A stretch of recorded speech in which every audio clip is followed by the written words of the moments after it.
And welcome back. Well, kids are back to school and fall is knocking on the door, but the change in season can mean stuffy noses and sinus infections. Allergies and colds can make us tired and make us less productive. So what's the solution? Dr. Madan Kandula is an ear, nose, and throat expert, and he says that solution might be easier than you think, which is good news. Good morning to you. Good to see you. My daughter, we were struggling with whether or not she should stay home from school today because the cold hit her. I've been feeling allergies worse this year than in years past. Painful. With the change of the seasons. It seems like it's now hitting everybody. Yeah, this is prime time. You know, a lot of folks, when they find out I'm an ENT, think about like, oh, the spring, and that's certainly a bad time of year for folks from an allergy standpoint. But the fall tends to be sort of the perfect storm. So the weather's changing. So what that means is there's things in the environment that you're breathing in that are different in the summer and the spring.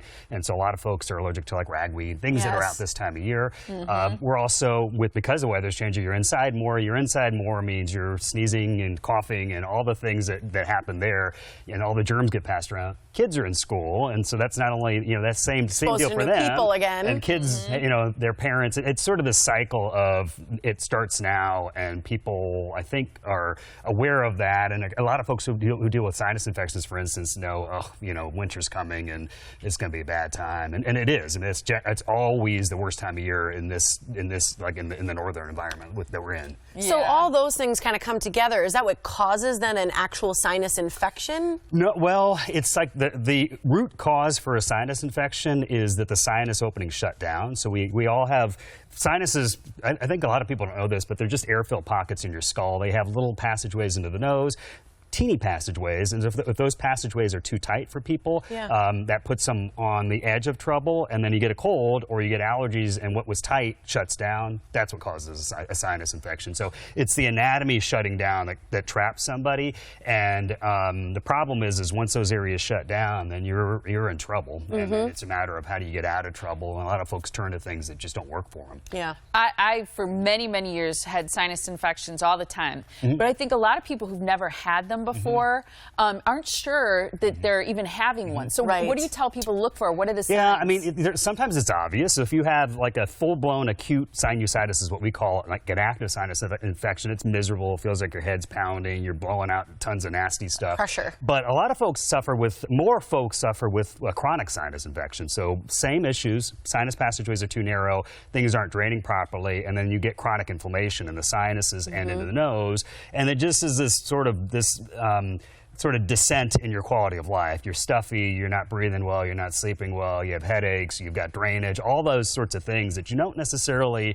put together because it tends to happen gradually. And so a lot of folks get sort of lulled in this false sense that, oh, I'm like I was, and you're not. Once you kind of fall down that pathway, it's no fun. And then for those folks who have chronic sinus infections, this time of year can lead to active infections on top of those. It's sort of this, like I said, it's a perfect storm of trouble. Layers. Exactly. But you don't need to suffer, I guess, is the point of what we're talking about today. Well, yeah, because a lot of people have their go-to nasal spray or the pills that they like to use, but there's better solutions. There are. Well, if those things are working, that's fine. Most of the time, they're not. So most of the time, I think the challenge in this day and age is all those medications back in the old days used to be or prescriptions. So you had to go talk to a physician and talk about your symptoms, and then they would be able to kind of find the right fit for you. Now you're left in the pharmacy aisle just sitting there scratching your head looking at it's hundreds and hundreds of medications, and you're like, okay, what do I pick off here? Right. And unfortunately, likely whatever you're going to pick isn't going to work. If there were if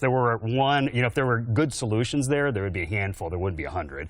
And so the reality for folks, another sort of simple truth that needs to be told is if you have these issues, if you have nose issues, blockage, and sinus infections, allergy issues, it's one of two things. It's either the anatomy is too tight or the lining is irritated, and most folks have both of those things going on. So if you've got both of those things going on, you could try to spray something in your nose, you can take a pill, but if the anatomy is not open, you're not going to get anywhere. No, really. And that's where a lot of folks feel like they're just spinning in circles. How long does it take to do the type of procedure that opens that up and gives you the relief that you're talking about? If it's an anatomical It's really issue. quick. I mean, that's where back in the old days there were two options. One is suffer, two is surgery. Now there's this middle path, which is a big pathway. So we have office-based options for folks who have sinus infections. We have pathways for folks who just have blocked up noses. We have a new pathway for folks who have just a chronically irritated nose or allergy issues. So we're talking literally minutes. So to the sort of last procedure I was talking about takes 60 seconds to do. To do balloon sinuplasty, which is something we've talked about in the past, which is opening the sinus passages up, that's 10 minutes, 15 minutes. So we're talking a few minutes. We're talking in the office, really no downtime, so you're able to get back to your life.